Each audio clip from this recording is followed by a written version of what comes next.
If you are preparing for the AQA English Literature exam and you see this question, compare the ways the poets present the power of nature in Ozymandias and The Prelude. This video will show you exactly how to answer it confidently and in a way that examiners love. I'll walk you through both poems, explain key quotes and language techniques in simple terms, and build a side-by-side comparison. So first of all, let's just look at the summary of both poems. The poem Ozymandias is written by Percy Bysshe Shelley, and Ozymandias is basically about a ruined statue in the middle of the desert. It used to be a symbol of a powerful king, but now all that's left is a broken face in the sand. The poet is showing us how nature and time are stronger than human power. Even the greatest rulers will be forgotten, while the desert remains.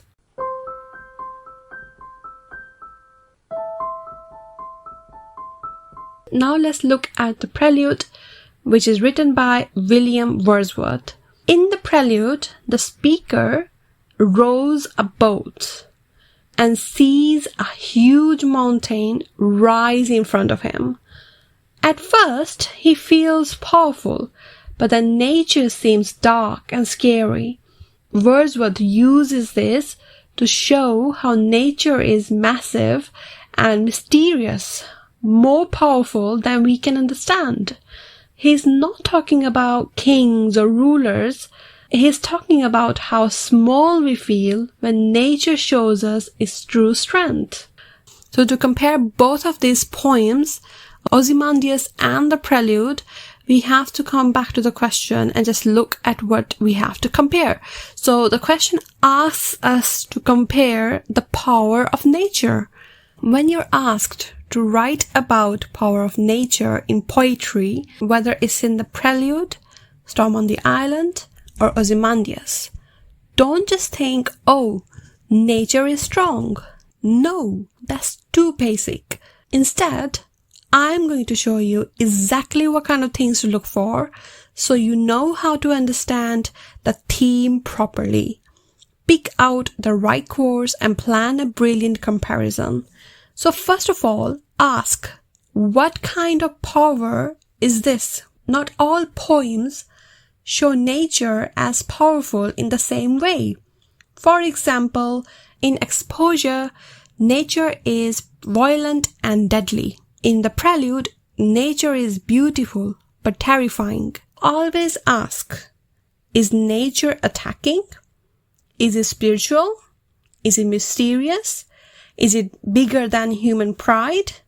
That one question, what kind of power is this, will already make your answer deeper. Second thing to consider is, how do people react to nature?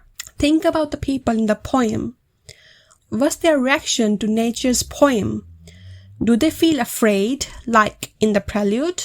Because when you write about power of nature, you're really writing about how humans realize that they are not in control. Thirdly, what techniques show this power? Let's zoom in on language.